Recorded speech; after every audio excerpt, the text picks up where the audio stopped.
Hello lovely people, welcome to my Foodie February TBR video. Dooby dooby dooby dooby dooby dooby dooby dooby dooby doo. Dooby dooby dooby dooby dooby dooby dooby dooby Sophie vlogs. Now, you will know if you watch my announcement video that myself and my lovely friend Ashley from The Untrained Librarian are starting our own little readathon this year. We're very much starting small. All of the information is in the announcement video, which I will link down below, but the short version of the information you need to know is that Foodie February is going to take part from the 16th to the 29th of February, and we're essentially just going to spend 2 weeks just reading some nice books that feature food in them. I'm hoping it's going to be a really lovely time.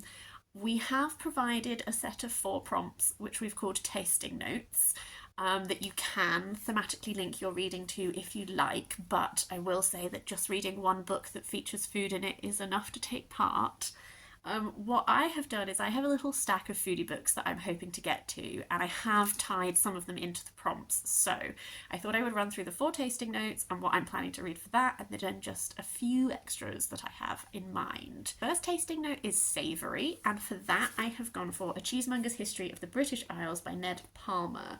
Thank you to, and I'm very sorry because I have forgotten specifically who it was, but someone recommended me this in a video where I said that I enjoy food writing, and thank you because I kept my little eagle eyes open and I've got my hands on it and I'm really excited to dive in. I just feel like cheese is one of the most intensely savoury flavours that there is.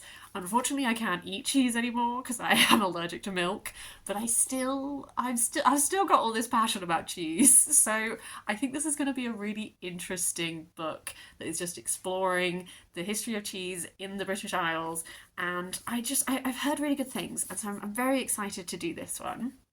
The next tasting note is sweet, and I have a fiction book for this one. This is Love and Saffron by Kim Fay, and this is the tale of a young woman who is discovering herself as a food writer in LA and an experienced magazine columnist who is near Seattle, and they start communicating to each other through letters.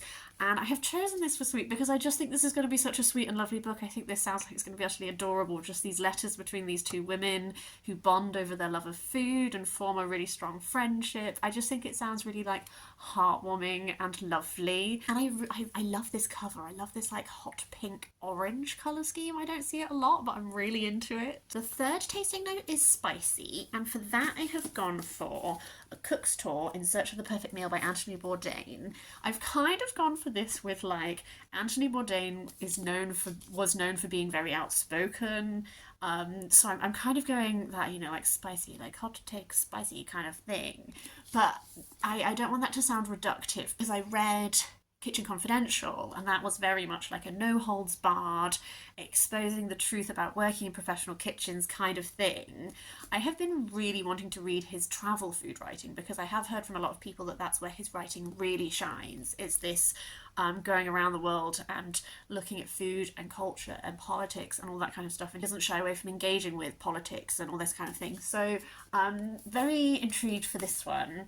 And then the final tasting note is sour, and I've got a fiction book for that one. This is The Language of Food by Annabel Abbs. This is about Eliza Acton, who was one of the earliest food writers we have. So this is set in 1835. She's told by her publisher to write a cookery book instead of the poetry that she loves. And she doesn't really want to, but she has to earn a living, so she does.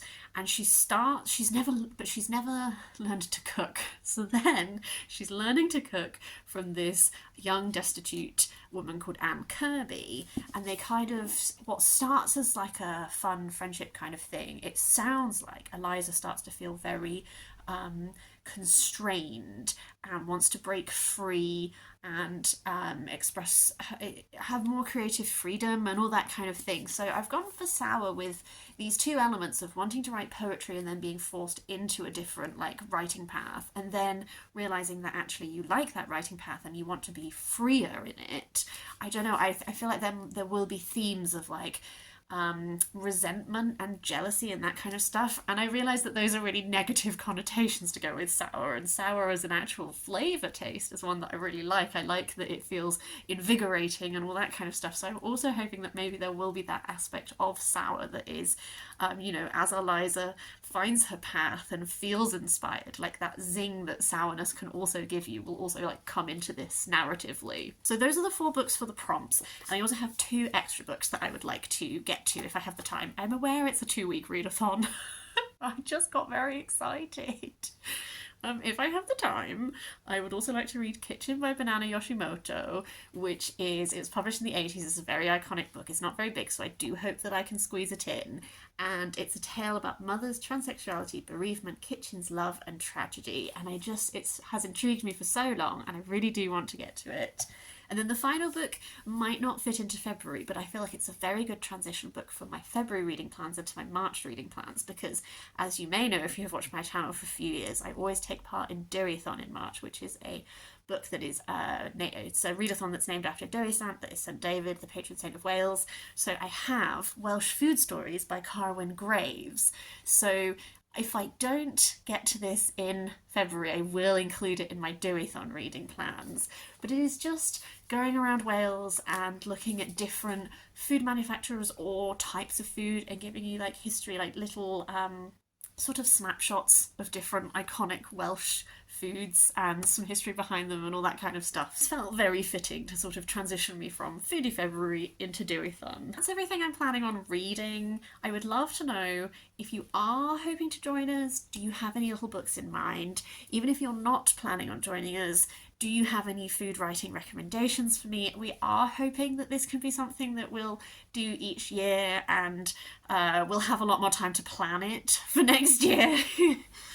So we're hoping to sort of maybe grow it just a little bit each time. So I'm very much open to hearing recommendations and all that kind of thing. And if you do take part, please do let me know how it goes.